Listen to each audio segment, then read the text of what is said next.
Good evening. Let's begin our meeting with hymn number 139.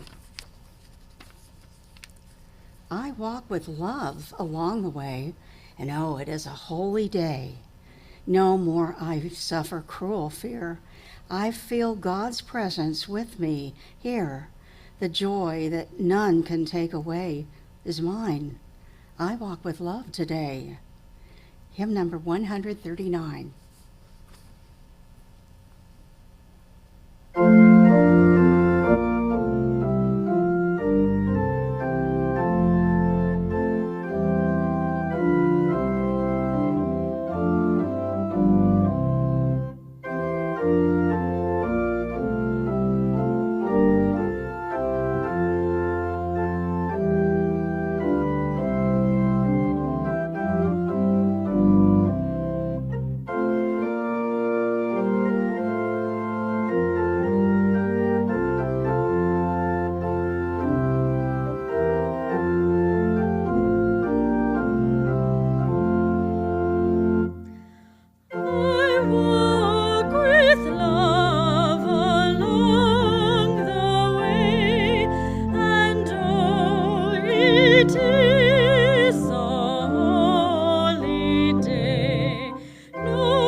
The theme this evening is courage. I'll read from the Bible. Psalms. In thee, O Lord, do I put my trust.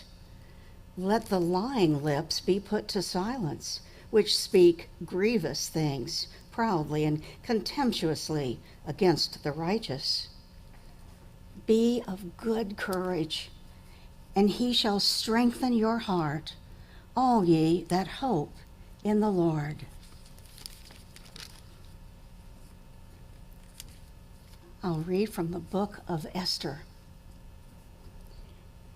Now it came to pass in the days of Ahasuerus, this is Ahasuerus, which reigned from India even unto Ethiopia, over 127 provinces. Now in Shushan the palace, there was a certain Jew whose name was Mordecai, from Jerusalem, with the captivity which had been carried away with the king of Judah, whom Nebuchadnezzar, the king of Babylon, had carried away. And he brought up Esther, his uncle's daughter, for she had neither father nor mother, whom Mordecai, when her father and mother were dead, took for his own daughter.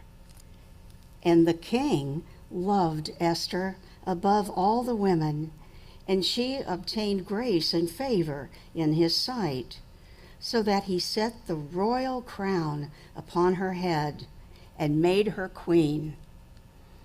Esther had not yet showed her kindred nor her people, as Mordecai had charged her.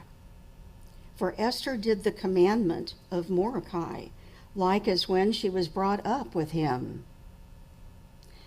In those days, while Mordecai sat in the king's gate, two of the king's chamberlains, Bigthan and Teresh, of those which kept the door, were wroth and sought to lay hand on the king. And the thing was known to Mordecai, who told it unto Esther the queen. And Esther certified the king thereof in Mordecai's name. And when inquisition was made of the matter, it was found out. Therefore they were both hanged on a tree, Bigthan and Teresh, and it was written in the book of the Chronicles before the king. After these things did the king promote Haman, and advanced him, and set his seat above all the princes that were with him. And all the king's servants that were in the king's gate bowed and reverenced Haman, for the king had so commanded concerning him. But Mordecai bowed not, nor did him reverence. For he had told them that he was a Jew. And when Haman saw that Mordecai bowed not, nor did him reverence, then was Haman full of wrath, and he thought scorn to lay hands on Mordecai alone, for they had showed him the people of Mordecai. Wherefore Haman sought to destroy all the Jews that were throughout the whole kingdom, even the people of Mordecai. And Haman said unto king, There is a certain people scattered abroad and dispersed among the people in all the provinces of thy kingdom, and their laws are diverse from all people. Neither keep they the king's laws. Therefore it is not for the king's profit to suffer them. If it please the king, let it be written that they may be destroyed, and I will pay 10,000 talents of silver to the hands of those that have the charge of the business, to bring it into the king's treasuries. Letters were sent by posts into all the king's provinces, to destroy, to kill, and to cause to perish all Jews, both young and old, little children and women. And in every province, whithersoever the king's commandment and his decree came, there was great mourning among the Jews, and fasting, and weeping, and wailing, and many lay in sackcloth and ashes. Then called Esther for Hatach, one of the king's chamberlains, whom he had appointed to attend upon her, and gave him a commandment to Mordecai to know what it was and why it was.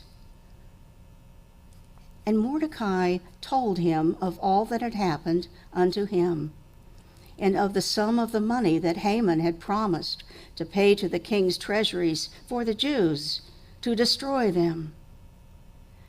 Also he gave him a copy of the writing of the decree that was given at Shushan to destroy them, to show it unto Esther, and to declare it unto her, and to charge her that she should go in unto the king to make supplication unto him, and to make requests before him for her people. All the king's servants and the people of the king's provinces do know that whosoever, whether man or woman, shall come unto the king into the inner court, who is not called, there is one law of his to put him to death, except such to whom the king shall hold out the golden scepter, that he may live. But I have not been called to come in unto the king these 30 days. And they told to Mordecai Esther's words. Then Mordecai commanded to answer Esther, Think not with thyself that thou shalt escape in the king's house more than all the Jews. For if thou altogether holdest thy peace at this time, then shall their enlargement and deliverance arise to the Jews from another place. But thou and thy father's house shall be destroyed, and who knoweth whither thou art come to the kingdom for such a time as this? Then Esther bade them return Mordecai this answer. Go, gather together all the Jews that are present in Shushan, and fast ye for me, and neither eat nor drink 3 days, night or day. I also and my maidens will fast likewise, and so will I go in unto the king, which is not according to the law. And if I perish, I perish. And the king said again unto Esther on the 2nd day at the banquet of wine, What is thy petition, Queen Esther? And it shall be granted thee. And what is thy request? And it shall be performed, even to the half of the kingdom. Then Esther the queen answered and said, If I have found favor in thy sight, O king, and if it please the king, let my life be given me at my petition, and my people at my request. For we are sold, I and my people, to be destroyed, to be slain, and to perish. But if we had been sold for bondmen and bondwomen, I had held my tongue, although the enemy could not countervail the king's damage. Then the king answered and said unto Esther the queen, Who is he, and where is he, that durst presume in his heart to do so? And Esther said, The adversary and enemy is this wicked Haman. Then Haman was afraid before the king and the queen, and the king, arising from the banquet of wine in his wrath, went into the palace garden. And Haman stood up to make request for his life to Esther the queen, for he saw that there was evil determined against him by the king. Then the king said, Hang him. So they hanged Haman. Then was the king's wrath pacified. And Mordecai came before the king, for Esther had told what he was unto her. And the king took off his ring, which he had taken from Haman, and gave it unto Mordecai. And Esther set Mordecai over the house of Haman. And the king laid a tribute upon the land and upon the isles of the sea, and all the acts of his power and of his might, and the declaration of the greatness of Mordecai, whereunto the king advanced him. Are they not written in the book of the Chronicles of the kings of Media and Persia? For Mordecai the Jew was next unto king, and great among the Jews, and accepted of the multitude of his brethren, seeking the wealth of his people, and speaking peace to all his seed.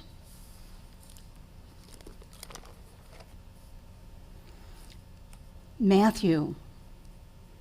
The people which sat in darkness saw great light, and to them which sat in the region and shadow of death, light is sprung up. From that time, Jesus began to preach, to say, "Repent, for the kingdom of heaven is at hand." And Jesus, walking by the Sea of Galilee, saw two brethren, Simon called Peter and Andrew his brother, casting a net into the sea, for they were fishers. And he saith unto them, "Follow me, and I will make you fishers of men." And they straightway left their nets and followed him. And going on from thence, he sought other two brethren, James the son of Zebedee, and John his brother, and a ship with Zebedee their father, mending their nets. And he called them. And they immediately left the ship and their father, and followed him. And Jesus went about all Galilee, teaching in their synagogues, and preaching the gospel of the kingdom, and healing all manner of sickness and all manner of disease among the people. And his fame went throughout all Syria, and they brought unto him all sick people that were taken with divers diseases and torments, and those which were possessed with devils, and those which were lunatic, and those that had the palsy, and he healed them. And there followed him great multitudes of people from Galilee, and from Decapolis, and from Jerusalem, and from Judea, and from beyond Jordan. And seeing the multitudes, he went up into a mountain, and when he was set, his disciples came unto him, and he opened his mouth and taught them, saying, "Blessed are the poor in spirit, for theirs is the kingdom of heaven. Blessed are they that mourn, for they shall be comforted. Blessed are the meek, for they shall inherit the earth. Blessed are they which do hunger and thirst after righteousness, for they shall be filled. Blessed are the merciful, for they shall obtain mercy. Blessed are the pure in heart, for they shall see God. Blessed are the peacemakers, for they shall be called the children of God."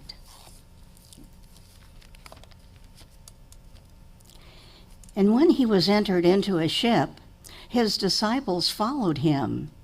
And behold, there arose a great tempest in the sea, insomuch that the ship was covered with the waves, but he was asleep. And his disciples came to him and awoke him, saying, "Lord, save us, we perish." And he saith unto them, "Why are ye fearful, O ye of little faith?" Then he arose and rebuked the winds and the sea, and there was a great calm. But the men marveled, saying, "What manner of man is this, that even the winds and the sea obey him?" Luke. And he said, "Verily, I say unto you, no prophet is accepted in his own country. But I tell you of a truth, many widows were in Israel in the days of Elias, when the heaven was shut up 3 years and 6 months, when great famine was throughout all the land. But unto none of them was Elias sent, save unto Sepharta, a city of Sidon, unto a woman that was a widow. And many lepers were in Israel at the time of Eleusis, the prophet, and none of them was cleansed, saving Naaman the Syrian. And all they in the synagogue, when they heard these things, were filled with wrath, and rose up and thrust him out of the city, and led him unto the brow of the hill whereon their city was built, that they might cast him down headlong. But he, passing through the midst of them, went his way.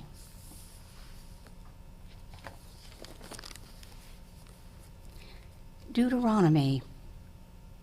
Be strong and of a good courage. Fear not, nor be afraid of them. For the Lord thy God, it is that doth go with thee.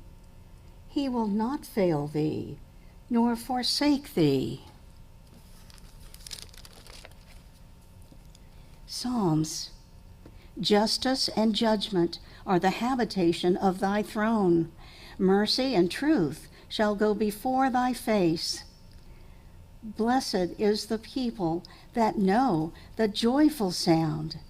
They shall walk, O Lord, in the light of thy countenance.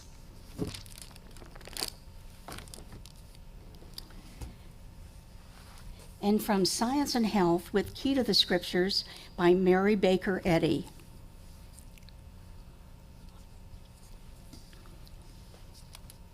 Jesus taught but one God, one Spirit, who makes man in the image and likeness of himself, of spirit, not of matter.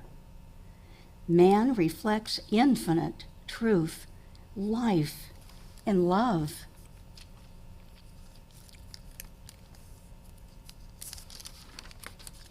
It requires courage to utter truth.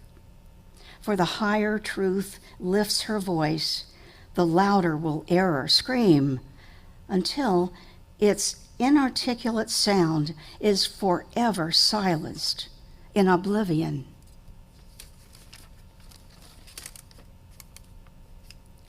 Jesus said, I knew that thou hearest me always. And he raised Lazarus from the dead, stilled the tempest, healed the sick, walked on the water. There is divine authority for believing in the superiority of spiritual power over material resistance. Christianity, as Jesus taught it, was not a creed, nor a system of ceremonies, nor a special gift from a ritualistic Jehovah. But it was the demonstration of divine love, casting out error and healing the sick, not merely in the name of Christ or truth, but in demonstration of truth, as must be the case in the cycles of divine light. Fear of punishment never made man truly honest. Moral courage is requisite to meet the wrong and to proclaim the right. But how shall we reform the man who has more animal than moral courage, and who has not the true idea of good? Through human consciousness, convince the mortal of his mistake in seeking material means for gaining happiness. Reason is the most active human faculty. Let that inform the sentiments and awaken the man's dormant sense of moral obligation. And by degrees, he will learn the nothingness of the pleasures of human sense and the grandeur and bliss of a spiritual sense, which silences the material or corporeal. Then not only will he be saved, but is saved. We are sometimes led to believe that darkness is as real as light. But science affirms darkness to be only a mortal sense of the absence of light, at the coming of which darkness loses the appearance of reality. So sin and sorrow, disease and death are the suppositional absence of life, God, and flee as phantoms of error before truth and love.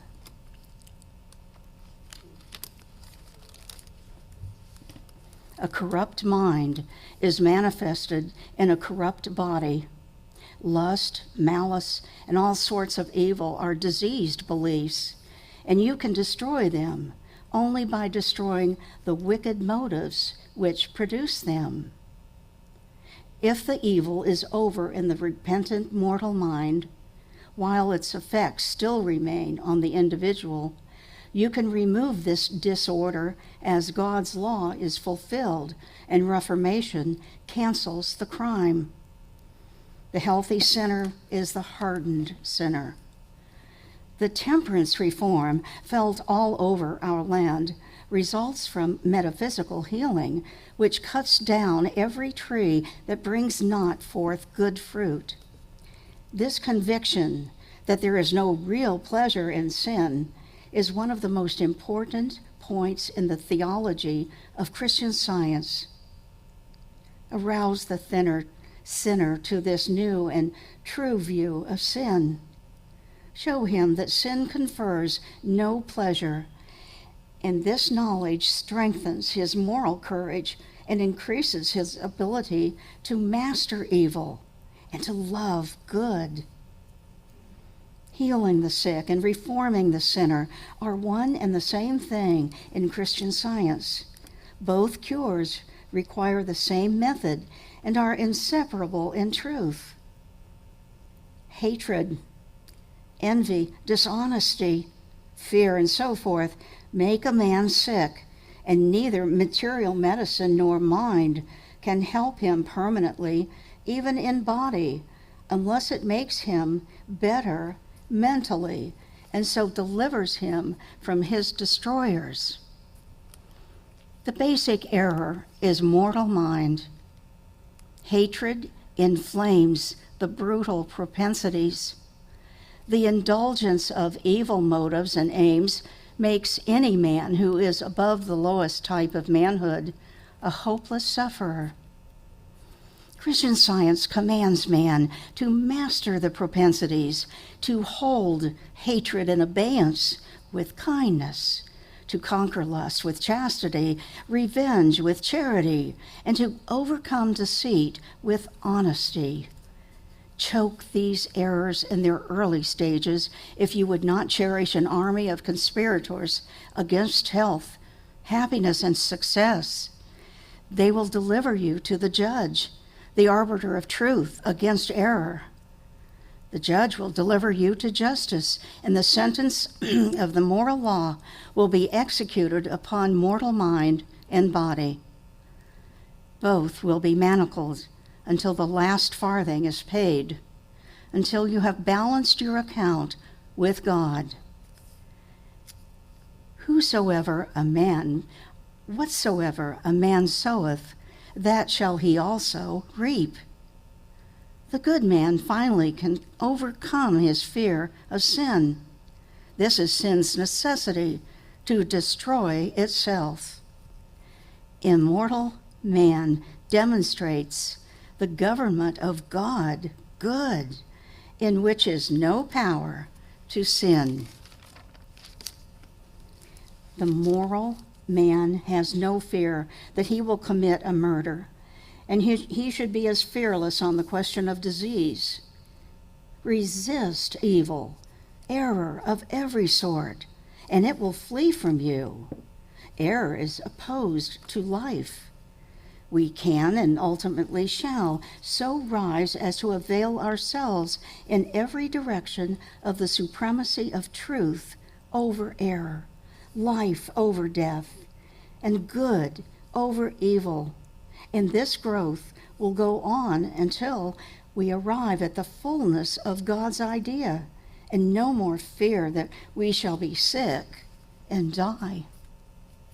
Man's enslavement to the most relentless masters, passion, selfishness, envy, hatred, and revenge, is conquered only by a mighty struggle. Every hour of delay makes the struggle more severe. If man is not victorious over the passions, they crush out happiness, health, and manhood. Here, Christian Science is the sovereign panacea, giving strength to the weakness of mortal mind, strength from the immortal and omnipotent mind, and lifting humanity above itself into pure desires, even into spiritual power and goodwill to man. If delusion says, I have lost my memory, contradict it. No faculty of mind is lost. In science, all being is eternal, spiritual, perfect, harmonious in every action. Let the perfect model be present in your thoughts instead of its demoralized opposite. This spiritualization of thought lets in the light and brings the divine mind, life, not death, into your consciousness.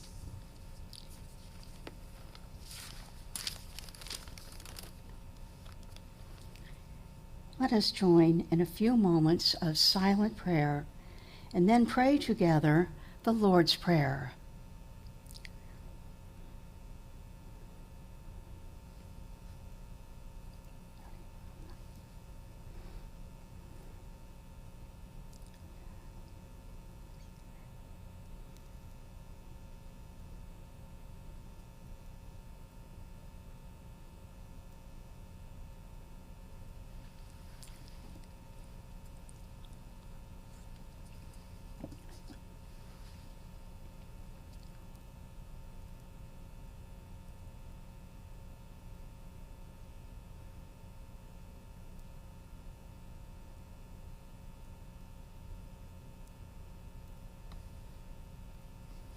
Our Father, which art in heaven, hallowed be thy name.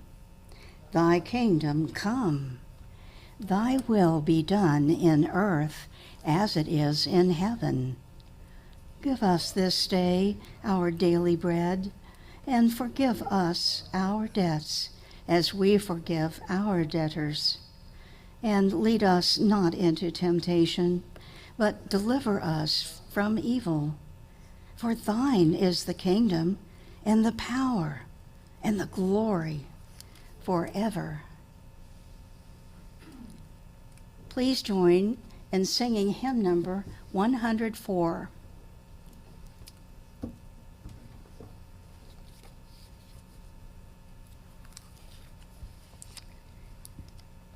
Help us, O Lord, to bear the cross our Master bore, to brave the senses' angry shock, our faith secure upon the rock of Christ forevermore.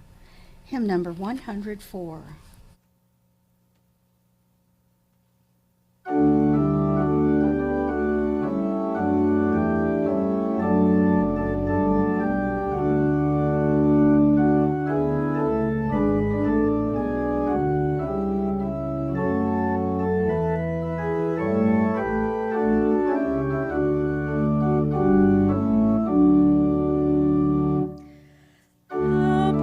Lord, to bear the cross our Master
members of this church extend a loving welcome to our guests this evening. This church is a branch of the Mother Church, the First Church of Christ Scientist in Boston, Massachusetts. Our church services are held every Sunday morning at 10. A Sunday school for children and teenagers is available every Sunday morning, also at 10 o'clock. A free public reading room is located in this building. Each of you is a valued member of the congregation, and we hope you find our meetings of healings inspiring and helpful. This meeting is now open to you to share testimonies of healings and remarks on Christian Science. If you're joining us by Zoom, please don't forget to unmute yourself so we can hear you.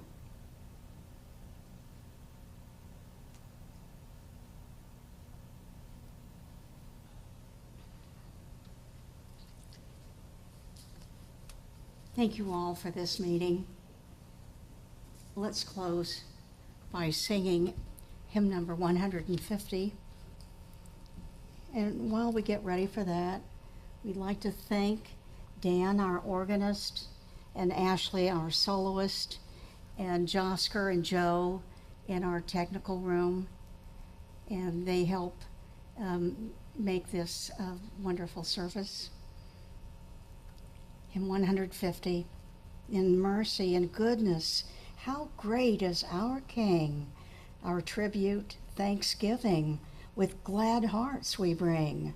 Thou art the renewer, the Ancient of Days, who givest for mourning the garment of praise. Hymn number 150.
Rises undaunted by strife.